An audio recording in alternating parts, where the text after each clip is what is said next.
welcome. Today we are introducing you to Lori Martin and Susan Kuehl from Consilio. They're based in Boise, Idaho. They've been in business for over 11 years, and I'll let them give you a quick story on where the name came from, and then we're going to jump right into the content. Go ahead, Lori, take it away. Thanks, Darrin. So when we started Consilio, it actually is Latin for think on purpose and be intentional. And so our goal is to help people realize that they have a choice in how they think and to think intentionally every single day. And our real goal is that people love their work. Because as you know, when you don't love your work and you come home exhausted, the people who love you, they don't get your best. And I believe that when you come home, the people that love you should actually get your best, not your worst. So when we can actually help people love their work and then they come home, they can love their life. And that's what the people who love us deserve.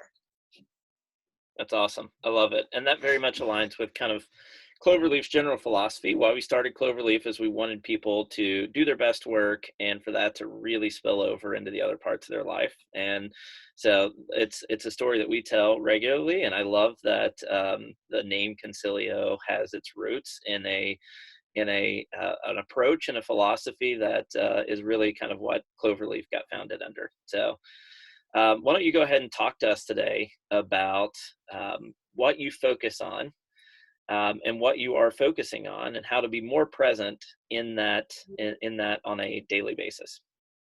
Absolutely.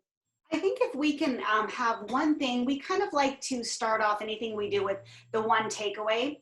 And if we can give you anything today, it's just that we all have so much more control than we think. And in this time of like anxiety and uncertainty, which we're in right now, it's really no different than the anxiety and uncertainty that we have to approach every day in life. And so we kind of want to give you an approach and some tools to kind of take back that power and that foundation. So hopefully you can leave this presentation with a little more grounding and stability. That's awesome, Susan. So when you, the brain is a tricky little organ that we have there. Susan always says it's not real smart, and what it's trying to do is conserve energy, and so it's just looking for the evidence to prove you right. So if you think things are negative and that your boss is horrible or your job sucks, it's going to find you evidence for that. If you go in trying to say, I love what I do, I'm lucky that I have this, it'll try to find evidence for that. So that's where part of that choice comes on, and it's where that focus is. So if we're always focusing on the negativity, we're going to see the negativity. If we focus on the positive, we're going to see the positive, and allowing our brain to actually align to where we want it to go. And it is a choice. We have these grooves in our brain, and I hate to say it, the older we get, the more ingrained they are and the harder it is to get out of them.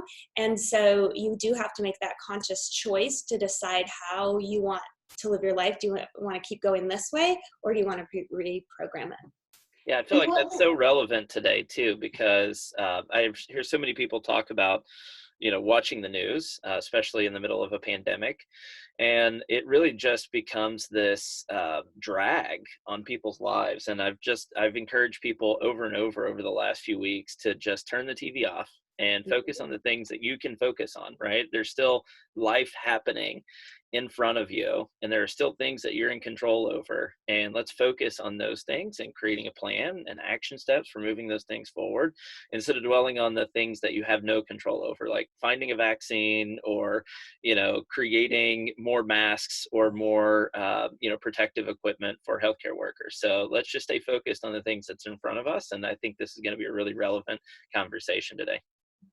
And I think even taking it a step further than that, Darrin, it's not what's in front of us. There's never anything we can control except for what's in our brain. So what we have access to, regardless of circumstance, any situation that you're dropped into, the only thing you control is how you react to it.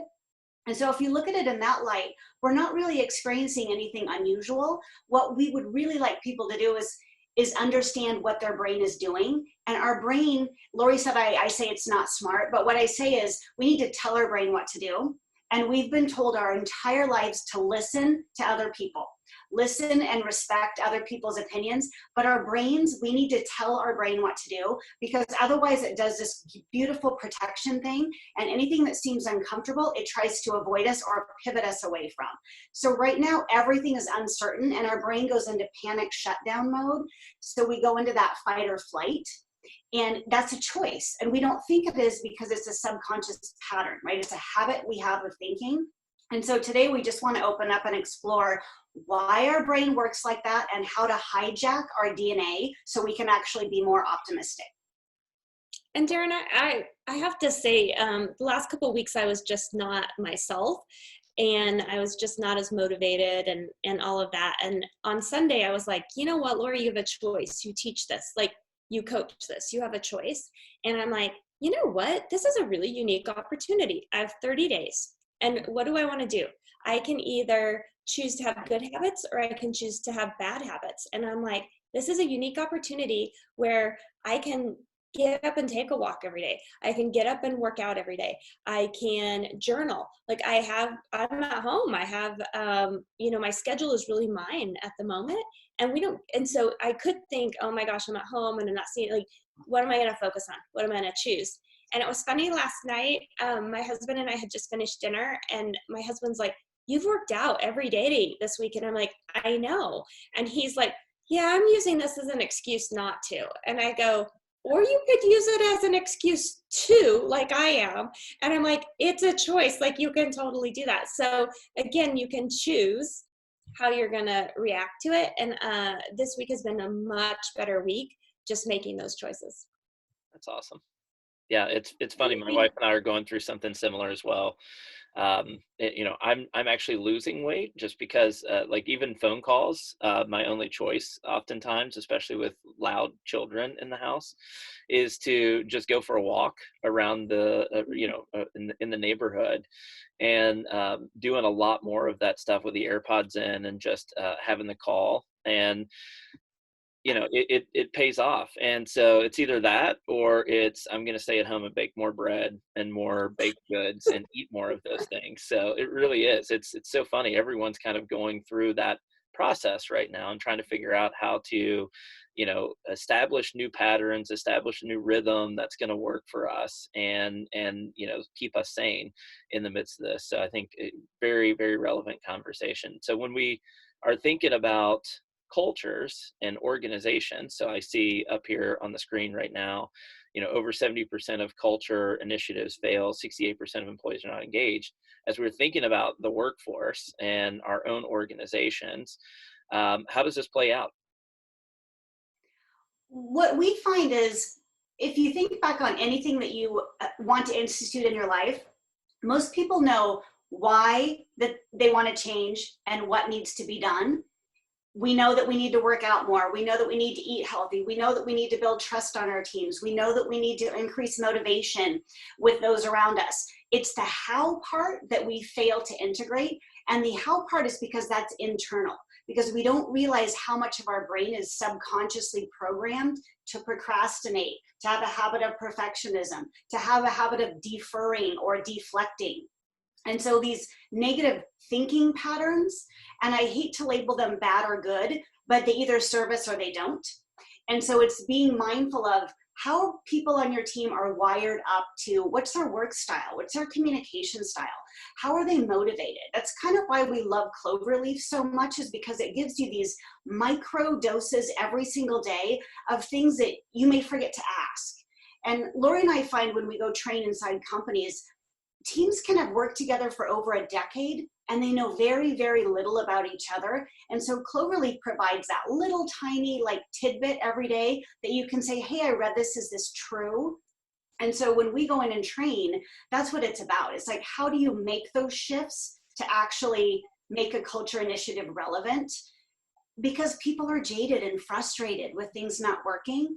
And human beings aren't that complicated. We want to be seen, valued, and heard.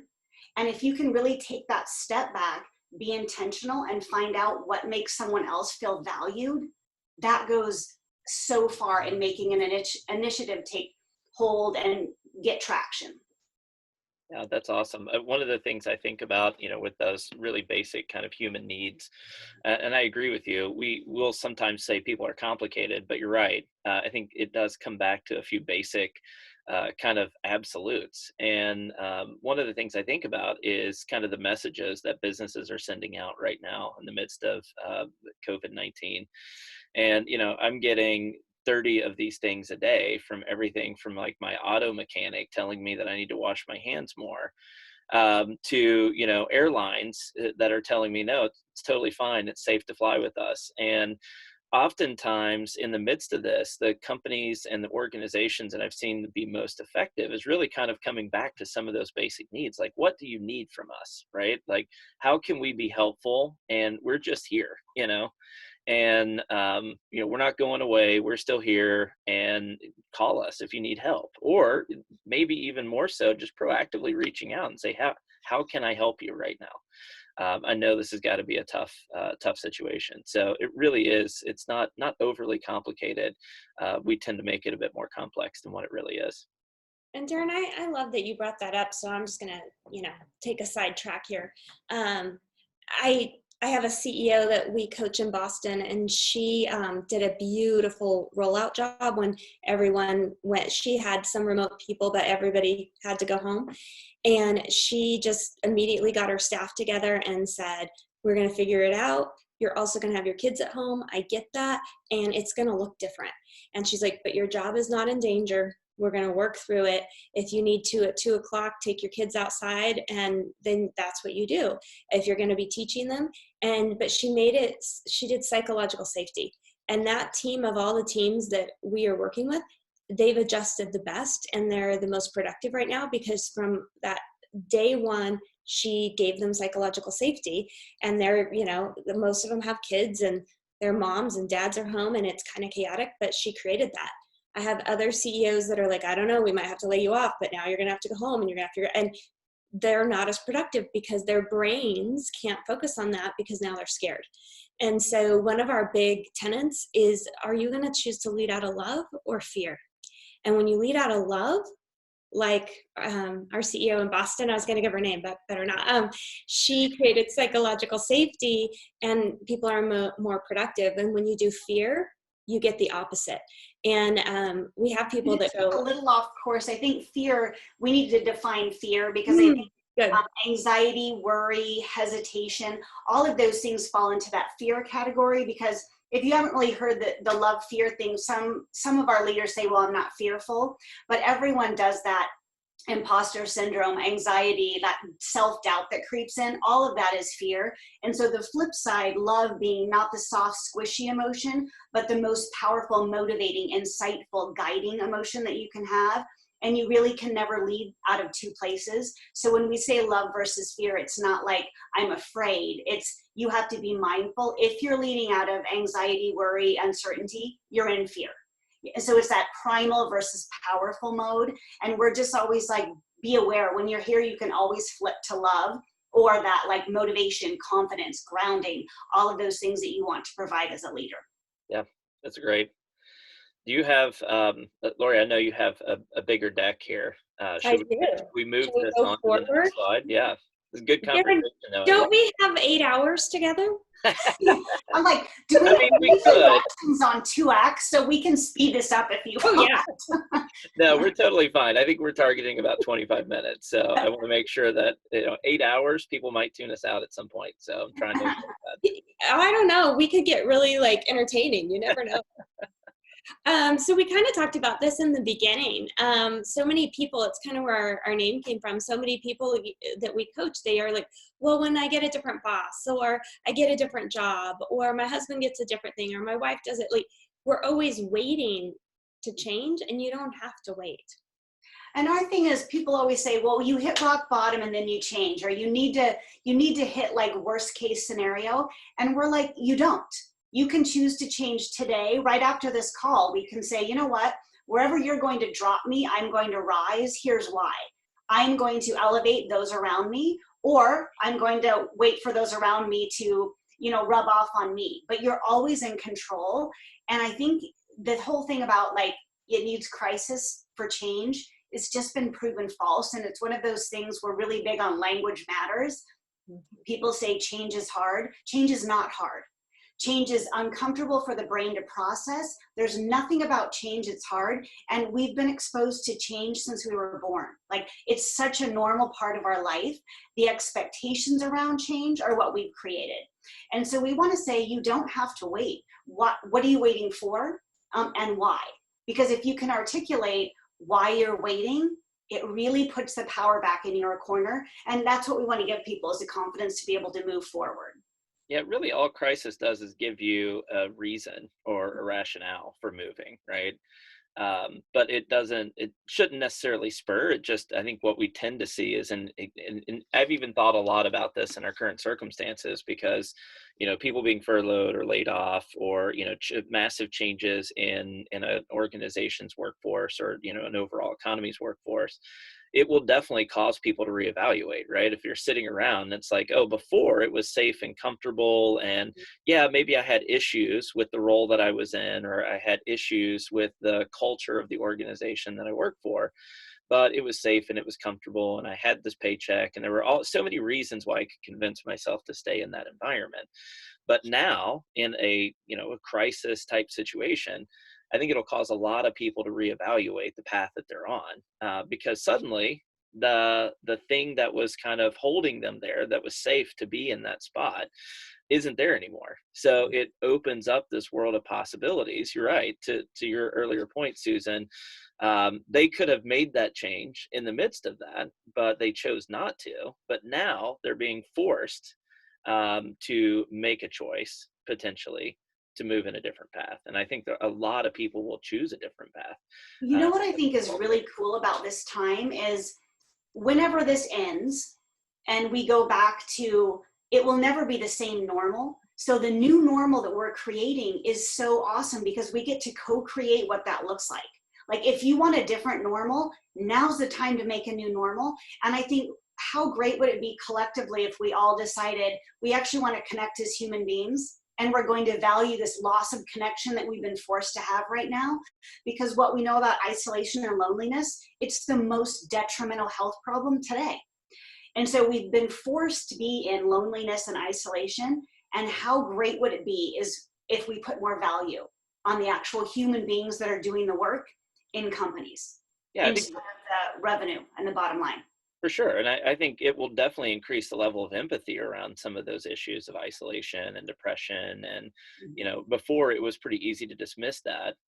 But now that everyone gets to experience that in their own way, over the next, whether it's weeks or, potentially months, I think it will give everyone a new level of empathy for those in their own workforce, or those in their own team that might be experiencing some of those things, or voicing some of those things, to say, hey, I'm willing to step out and put a little extra effort in on my own part to create environments that allow people to be included, and feel like they're a part of something bigger.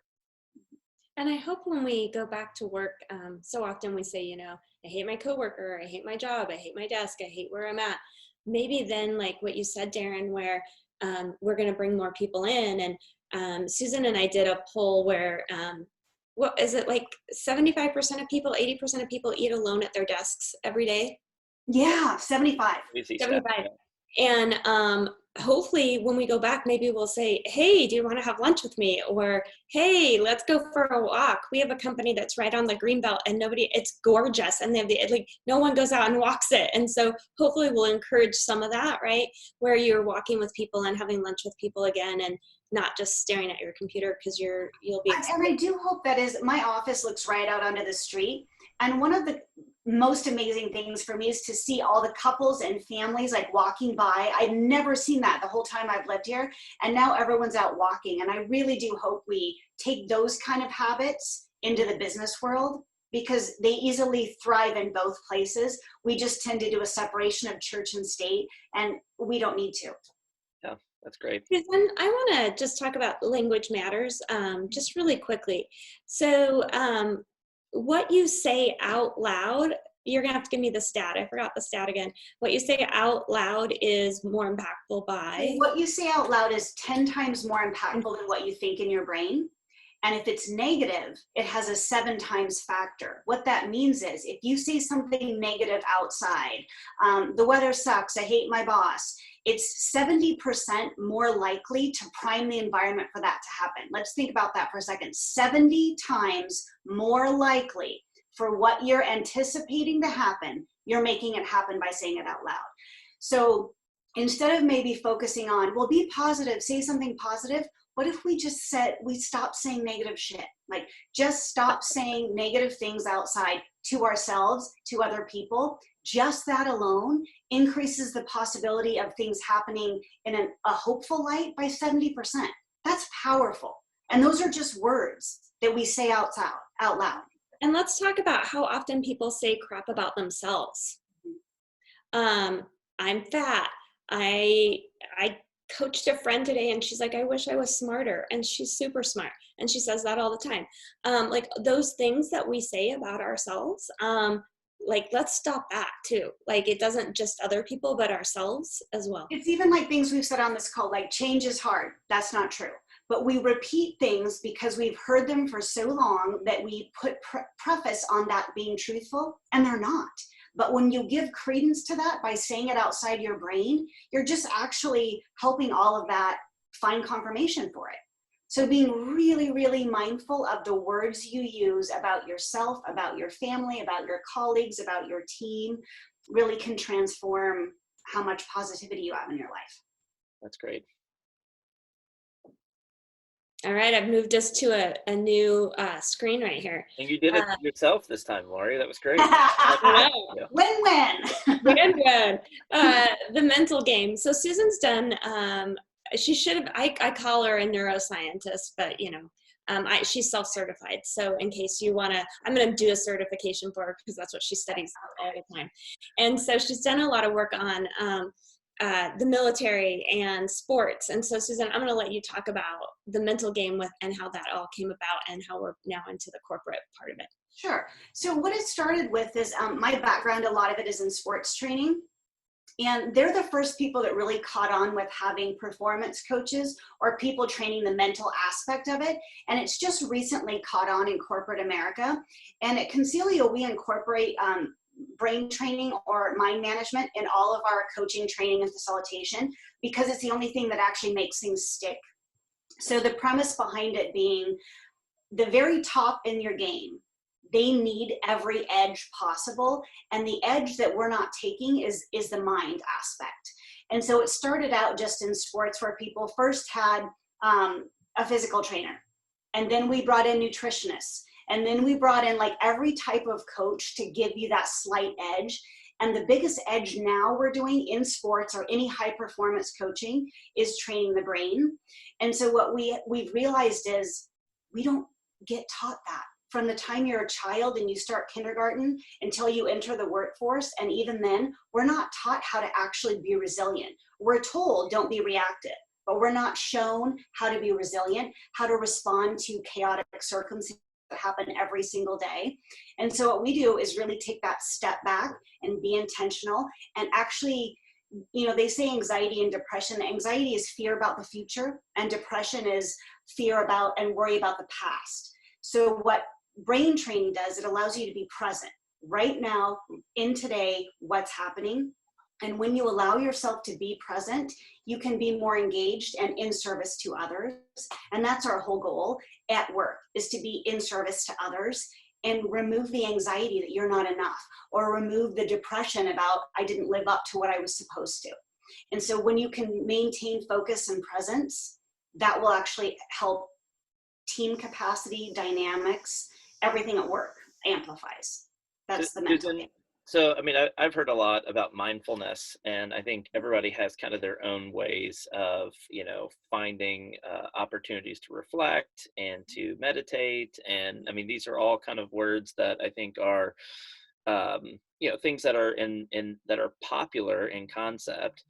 But when we think about the workplace and we think about those anxieties that might, you know, creep into kind of how we do our work on a regular basis, And when those things creep up, what are some specific ways, some prompts, some specific questions that we can use to kind of reset our mindset in those moments?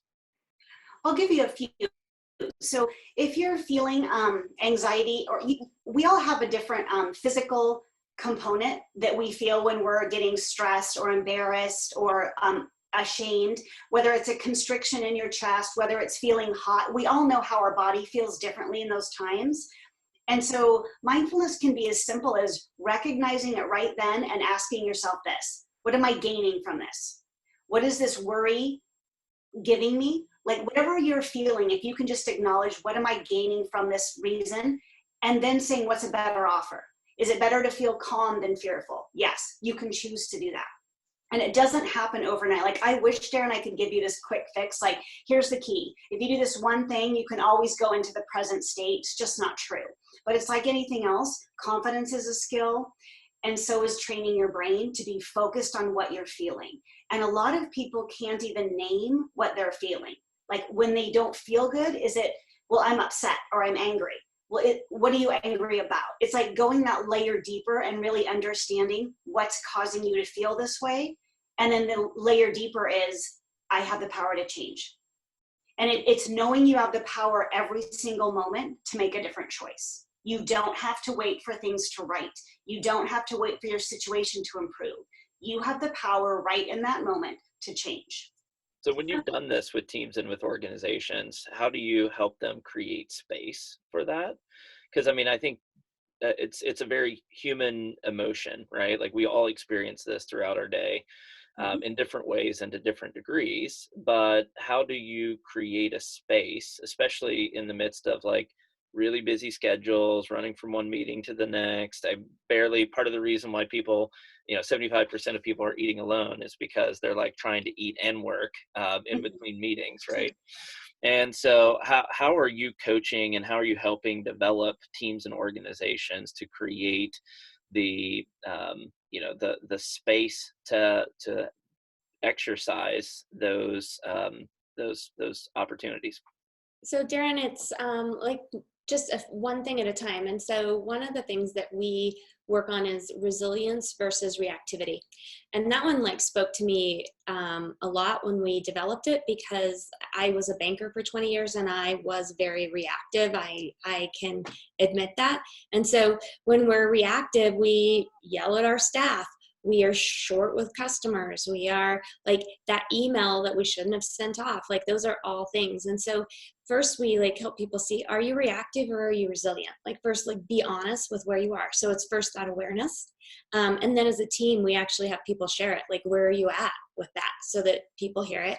And then how do we get more resilient versus reactive? So how do we, like, I'm driving to work and someone cuts me off and flips me off, or I'm flipping them off or whatever. And now I come into the building and I'm angry and it's set my whole day off. Or can we give you some tools where you go, oh, I'm so sorry. I hope you have a better day, right? Because what I realized for myself, when I think back to those times when I was super reactive, I can actually feel my heart, and I can feel like that, like just that like buzziness in my body and that anger. Well, that didn't serve me. I wasn't creative. I wasn't innovative. And so recognizing, how do I become more resilient? And that I don't want to be reactive, because that is not a good place for me. It's not helpful for my health. It's not. So it's that awareness. And then when you share it, then you have positive intent. So if you can have a group of people that all believe in each other, so when you do react, I go, oh, you had positive intent, Darrin, like you didn't mean to like blow up or whatever. So I'm going to give you grace, and I'm going to give you a chance to reset that.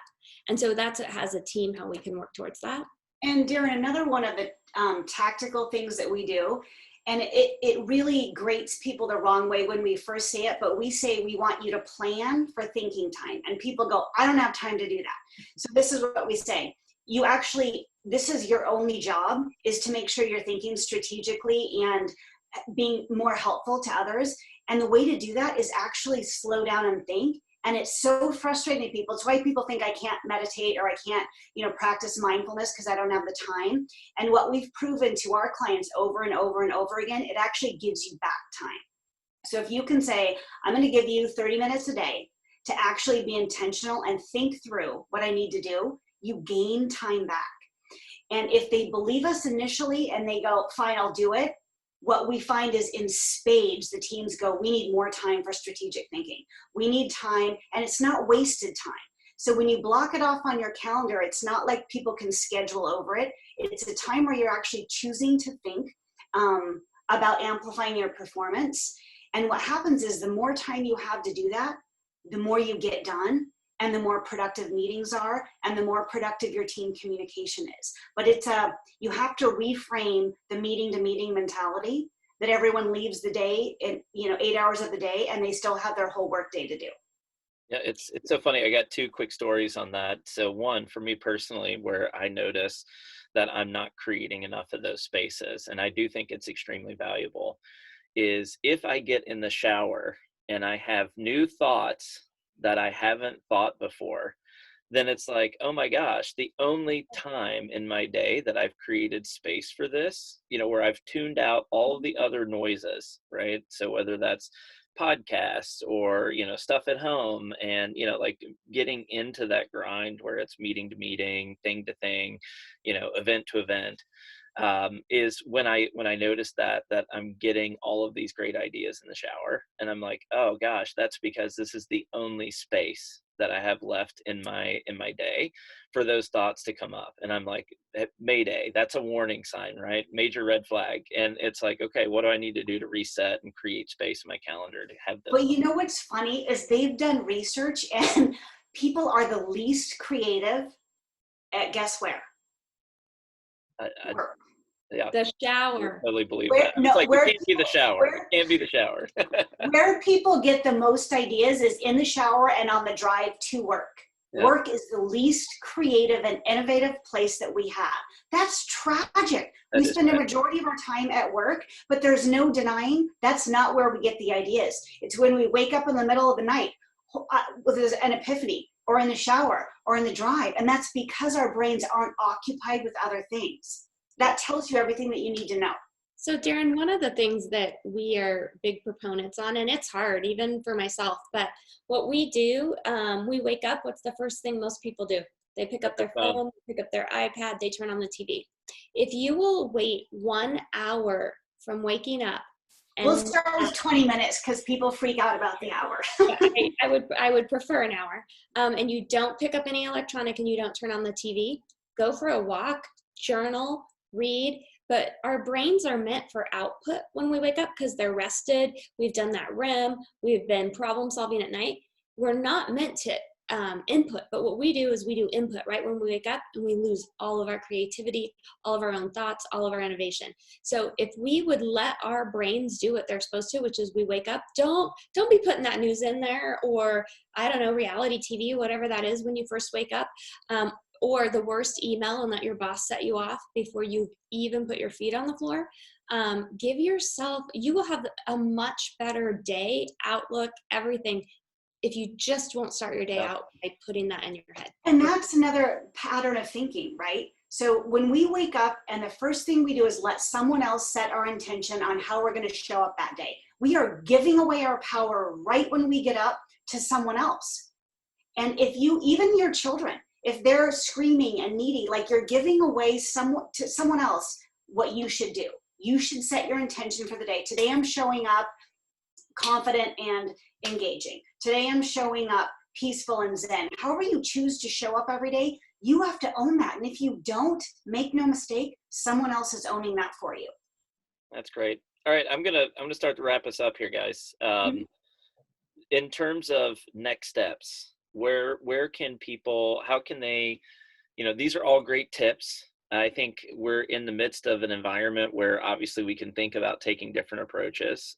I've been changing my patterns and doing exactly what you said. And first thing I do when I hop up in the morning is go for a walk. Some days it's with my wife, some days it's on my own, but like it's been awesome. It's been awesome to reset some of those patterns. And obviously people can take some of those things away. When we think about its impact on teams and organizations, do you have any resources? Are there places people can go to think about taking the next step with, creating this for their teams and their organizations? First off, I was going to say, Darren, you lead a team. So I would encourage them, to also get up and walk. Don't input, don't look at email first thing. So as a leader, say, I don't want you doing this. And then lead by example. So that's one really big thing. And it's an easy thing, but a hard thing. It's easy to do, but we don't choose it. And just even starting there. Cool. Then what do you have? I would say one of our biggest hacks that we use all the time, it's an activity called fear versus curiosity, because we're biologically not wired to be able to experience curiosity and fear at the same time. So if you have any type of anxiety or worry, find one tiny thing you can be curious about. And it may be, where's that other person coming from? What made them think that? What made them cut me off in traffic? Like, if you can give credit to just a question toward your anxiety and fear, it tempers down everything and allows you to just exist at a more even playing field. And so just being curious is such a powerful, powerful tool in the face of uncertainty. And Darren, the other thing I would say is if anybody is interested in doing something bigger for their teams or even themselves, please let us know. You can go onto our website, look at some of our stuff, and we're happy to have, a 30-minute call, a Zoom call, or with you, and just see if there is a fit or if there is anything we could do for you. And we have things from individuals to entire companies that we can do for people. And so, explore it. We love to help teams love their work. Again, that's our goal, is that people love what they do. And we really do feel like it's an honor to partner with people. And we love the companies that we partner with, because we learn just as much from them as they do from us. And so we really look at it like forming these long-term relationships. So we would love a reach out. Give us a shout. And so the website is thinkconsilio.com, right? Yeah, yes. Okay, cool. All right. Thanks so much for your time today, guys. Was there anything else that you wanted to cover in this call that we didn't spend time on? Oh, the only thing, Darren, is I'm so happy we stumbled upon Cloverleaf like a year and a half ago. And Susan and I got really obsessed with it, and we loved it. And I remember it was like 1 a.m. We were in Oregon or Washington, Susan. And it's like, 1 a.m. after, a bottle of wine with Susan, and Tim and I had never met, and he responded to me because I'm like, I want to know more for my team. And we've always laughed about that, but you have we took all 9 assessments in first 6 hours. We were all like, everyone has to have this. It was the most amazing platform, and still we think it's the most amazing. I have to say, you have such a great group of people. There isn't one person that we haven't loved working with. You've hired well.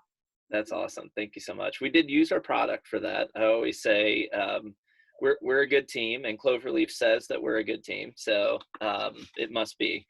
But I appreciate all the kind words, and you guys have been great partners too. That's part of the reason why we wanted to feature you today. Obviously, lots of really great thoughts about how to not only cope with our existing circumstances, but also, really more importantly, change some of those routines and those habits and thought processes that maybe have derailed our success or opportunities in the past. And it's a really great time for people to rethink kind of how they're living their life and what's important and where they want to place their time and their investment with going forward. So really good stuff. Thanks, guys. Thank you, Darren. Thanks, Darren.